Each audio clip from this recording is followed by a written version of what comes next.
क्या आप यकीन करेंगे कि जिसे आज दुनिया ग्रीक गॉड कहती है, बचपन में वो आईने के सामने खड़े होकर बोलने से भी डरता था। जिसे दुनिया का बेहतरीन डांसर माना जाता है, उसे डॉक्टरों ने कह दिया था कि तुम जिंदगी में कभी नाच नहीं पाओगे। आज कहानी उस सुपरस्टार की जिसने अपनी कमियों को अपनी सबसे बड़ी ताकत बना लिया। आज बात करेंगे ऋतिक रोशन की। ऋतिक का बचपन किसी फिल्मी विलन से कम नहीं था। उन्हें हकलाने यानी स्टैमरिंग की गंभीर बीमारी थी। स्कूल में जब ओरल टेस्ट होता तो वो डर के मारे बीमार पड़ जाते थे। बच्चे उनका मजाक उड़ाते थे। ऋतिक बताते हैं कि वो घंटों अकेले कमरे में बैठकर एक एक शब्द की प्रैक्टिस करते थे ताकि दुनिया के सामने अपनी बात रख सकें। सोचिए, जिसे बोलने में तकलीफ थी, आज उसकी आवाज और डायलॉग्स पर दुनिया फिदा है। सिर्फ हकलाना ही नहीं, 21 साल की उम्र में ऋतिक को स्कोलियोसिस नाम की बीमारी हुई। डॉक्टरों ने साफ कह दिया था कि उनका रीढ़ की हड्डी इतनी कमजोर है कि वो ना तो एक्शन कर पाएंगे और ना ही डांस। उनके पास दो रास्ते थे, या तो किस्मत को दोष देकर बैठ जाएं या फिर मौत को मात देकर उठ खड़े हों। ऋतिक ने दूसरा रास्ता चुना।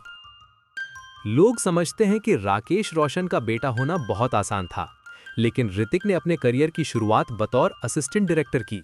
वो सेट पर झाड़ू लगाते थे, एक्टर्स के लिए चाय लाते थे और धूप में घंटों खड़े रहते थे।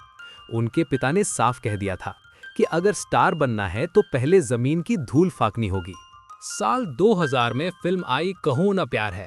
रातों रात ऋतिक नेशनल क्रश बन गए।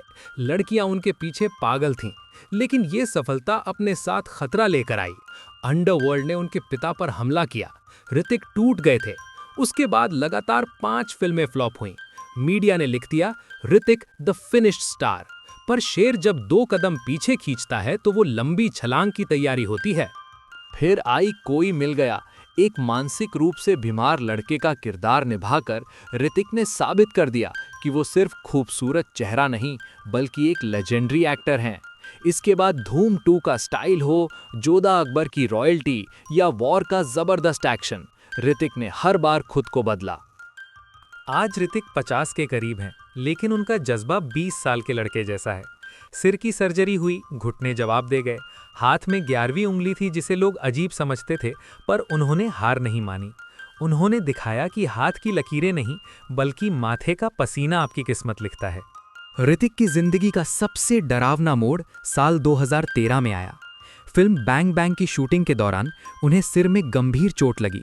नतीजा, दिमाग में खून का थक्का यानी ब्लड क्लॉट जम गया। ये इतना खतरनाक था कि ऋतिक मौत के दरवाजे पर खड़े थे। उनकी ब्रेन सर्जरी हुई। ऑपरेशन थिएटर में जाने से पहले भी वो मुस्कुरा रहे थे। सर्जरी के कुछ महीनों बाद ही उन्होंने ऐसे एक्शन सीन्स किए जिसे देखकर दुनिया दंग रह गई। ये हौसला ही उन्हें सबसे अलग बनाता है। तो दोस्तों, ऋतिक रोशन की कहानी हमें क्या सिखाती है? यही कि किस्मत आपकी मेहनत से हार सकती है, बीमारियां आपके इरादों को नहीं तोड़ सकती और दुनिया चाहे जो भी कहे, अगर आपको खुद पर यकीन है तो आप पूरी दुनिया के सुपर हीरो बन सकते हैं।